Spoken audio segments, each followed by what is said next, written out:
ಕರ್ನಾಟಕ ಬಂದ್ ಬಂದ್ ಬಂದ್. ಕಾವೇರಿ ನೀರು ಬಿಟ್ಟರೆ ಕರುನಾಡೆ ಸ್ತಬ್ಧವಾಗುವುದು ಪಕ್ಕ.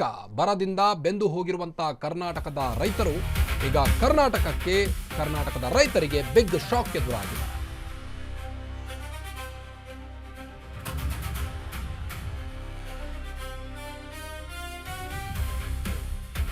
ಕರ್ನಾಟಕ ಬಂದ್ ಬಂದ್ ಬಂದ್. ಕಾವೇರಿ ನೀರು ಬಿಟ್ಟರೆ ಕರುನಾಡೆ ಸ್ತಬ್ಧವಾಗುವುದು ಪಕ್ಕ. ರಾಜ್ಯ ಸರ್ಕಾರಕ್ಕೆ ಶಾಕ್ ಕೊಟ್ಟ ಸಿಡಬ್ಲ್ಯೂಆರ್ಸಿ. ತಮಿಳುನಾಡಿಗೆ ನೀರು ಹರಿಸುವಂತೆ ಆದೇಶವನ್ನು ಹೊರಡಿಸಲಾಗಿದೆ.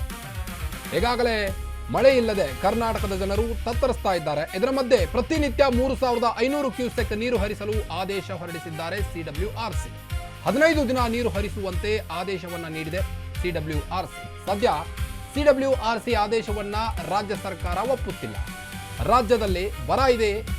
ಈ ಸಂದರ್ಭದಲ್ಲಿ ನೀರು ನಮಗೆ ಬೇಕೇ ಬೇಕು. ಸಿಡಬ್ಲ್ಯೂಆರ್ಸಿ ಆದೇಶಕ್ಕೆ ಜಲಸಂಪನ್ಮೂಲ ಸಚಿವರ ಆಕ್ಷೇಪ ವ್ಯಕ್ತಪಡಿಸಿದ್ದಾರೆ. ಸಿಎಂ ಜೊತೆ ಚರ್ಚಿಸಿ ಮುಂದಿನ ನಿರ್ಧಾರವನ್ನ ಕೈಗೊಳ್ಳುವುದಾಗಿ ಕೂಡ ತಿಳಿಸಿದ್ದಾರೆ. ಕುಡಿಯೋಕೆ ನೀರಿಲ್ಲ ಎಂದ ರಾಮಲಿಂಗಾರೆಡ್ಡಿಯವರು. ಕರ್ನಾಟಕಕ್ಕೆ ಬಿಗ್ ಶಾಕ್ ಇದು. ಸಿಡಬ್ಲ್ಯೂಆರ್ಸಿಯ ಈ ಒಂದು ಆದೇಶ ಕರ್ನಾಟಕಕ್ಕೆ ಬರಬಡಿದಂತಾಗಿದೆ. ಸ್ತಬ್ಧವಾಗುವುದು ಪಕ್ಕ ಕರುನಾಡೆ. ಒಂದು ವೇಳೆ ತಮಿಳುನಾಡಿಗೆ ನೀರು ಹರಿಸಿದ್ರೆ, ಈಗಾಗಲೇ ಮುಂಗಾರು ಅಷ್ಟೊಂದು ಏನು ಚುರುಕು ಇಲ್ಲ ಕರ್ನಾಟಕದಲ್ಲಿ. ಹೀಗಾಗಿ ಬರದಿಂದ ಮೊದಲೇ ರೈತರು ಸಂಕಷ್ಟದಲ್ಲಿದ್ದಾರೆ. ಕುಡಿಲಿಕ್ಕೂ ಕೂಡ ನೀರಿಲ್ಲ. ಎಷ್ಟೋ ಜಲಾಶಯಗಳು ಖಾಲಿ ಇದೆ. ಇದರ ಮಧ್ಯೆ ಈಗ ತಮಿಳುನಾಡಿಗೆ ನೀರು ಹರಿಸುವಂತೆ ಸಿಡಬ್ಲ್ಯೂಆರ್ಸಿ ಆದೇಶವನ್ನು ನೀಡಿದೆ. ಪ್ರತಿನಿತ್ಯ 3500 ಕ್ಯೂಸೆಕ್ ನೀರನ್ನು ಬಿಡುವಂತೆ ಆದೇಶವನ್ನು ಹೊರಡಿಸಿದೆ. 15 ದಿನ ನೀರು ಹರಿಸುವಂತೆ ಸಿಡಬ್ಲ್ಯೂಆರ್ಸಿ ಆದೇಶಕ್ಕೆ ರಾಜ್ಯ ಸರ್ಕಾರ ಈಗ ಒಪ್ಪುತ್ತಿಲ್ಲ. ಈ ಬಗ್ಗೆ ಸಿಎಂ ಡಿಕೆ ಶಿವಕುಮಾರ್ ಅವರ ಜೊತೆಗೆ ಚರ್ಚಿಸಿ ಮುಂದಿನ ನಿರ್ಧಾರವನ್ನು ಕೈಗೊಳ್ತೇವೆ ಅಂತ ರಾಮಲಿಂಗಾರೆಡ್ಡಿ ಅವರು ನಮ್ಮ ಕಡೆ ತಿಳಿಸ್ತಾ ಇದ್ದಾರೆ. ಸಿಡಬ್ಲ್ಯೂಆರ್ಸಿ ಆದೇಶಕ್ಕೆ ಜಲಸಂಪನ್ಮೂಲ ಸಚಿವರಾದಂತಹ ರಾಮಲಿಂಗಾರೆಡ್ಡಿ ಅವರು ಸಿಎಂ ಜೊತೆ ಚರ್ಚಿಸಿ ಮುಂದಿನ ನಿರ್ಧಾರವನ್ನು ಕೈಗೊಳ್ತೇವೆ ಅಂತ ಹೇಳ್ತಾ ಇದ್ದಾರೆ. ಕುಡಿಯೋಕ್ಕೂ ನೀರಿಲ್ಲ. ಇಂತಹ ಸಂದರ್ಭದಲ್ಲಿ ತಮಿಳುನಾಡಿಗೆ ನೀರು ಹರಿಸುವುದಂದ್ರೆ ಏನರ್ಥ ಅಂತ ಈಗ ರಾಮಲಿಂಗಾರೆಡ್ಡಿ ಅವರು ಗುಡುಗಿದ್ದಾರೆ. ಸಿಡಬ್ಲ್ಯೂಆರ್ಸಿ ವಿರುದ್ಧ ಈಗ ರಾಮಲಿಂಗಾರೆಡ್ಡಿಯವರು ಸಿಟ್ಟಾಗಿದ್ದು, ಕಾವೇರಿ ನೀರು ಬಿಟ್ಟರೆ ಕರುನಾಡೆ ಸ್ತಬ್ಧವಾಗುವುದು ಪಕ್ಕ. ಈಗಾಗಲೇ ನಮ್ಮ ರೈತರು ನೀರಿಲ್ಲದೆ ಒದ್ದಾಡ್ತಾ ಇದ್ದಾರೆ. ಬೇಳೆ ಬೆಳಿಲಿಕ್ಕೂ ಕೂಡ ನೀರಿಲ್ಲ, ಕುಡಿಲಿಕ್ಕೂ ನೀರಿಲ್ಲ.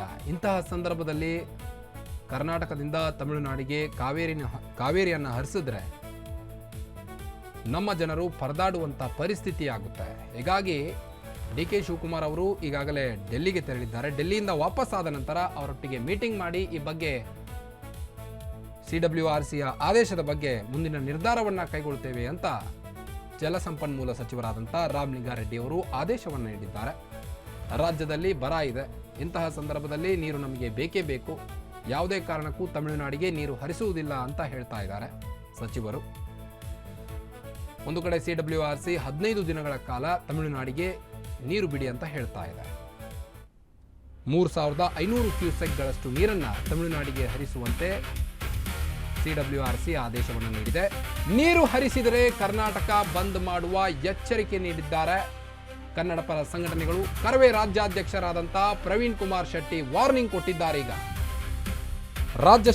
ರಾಜ್ಯ ಸರ್ಕಾರಕ್ಕೆ ಒಂದು ಕಡೆ ಸಿಡಬ್ಲ್ಯೂಆರ್ಸಿ ಶಾಕ್ ಕೊಟ್ಟರೆ, ಕಾವೇರಿ ನೀರು ಬಿಟ್ಟರೆ ಕರುನಾಡೆ ಸ್ತಬ್ಧವಾಗುತ್ತೆ. ಕರವೇ ಪ್ರವೀಣ್ ಕುಮಾರ್ ಶೆಟ್ಟಿ ವಾರ್ನಿಂಗ್ ನೀಡ್ತಾ ಇದ್ದಾರೆ. ಕೇವಲ 20% ಕರ್ನಾಟಕದಲ್ಲಿ ತೀವ್ರ ಮುಂಗಾರು ಮಳೆಯ ಕೊರತೆ ಇದೆ. ಈಗ ತಮಿಳುನಾಡಿಗೆ ನೀರು ಬಿಡಬೇಡಿ ಅಂತ ಕರವೇ ಎಚ್ಚರಿಕೆ ನೀಡಿದೆ.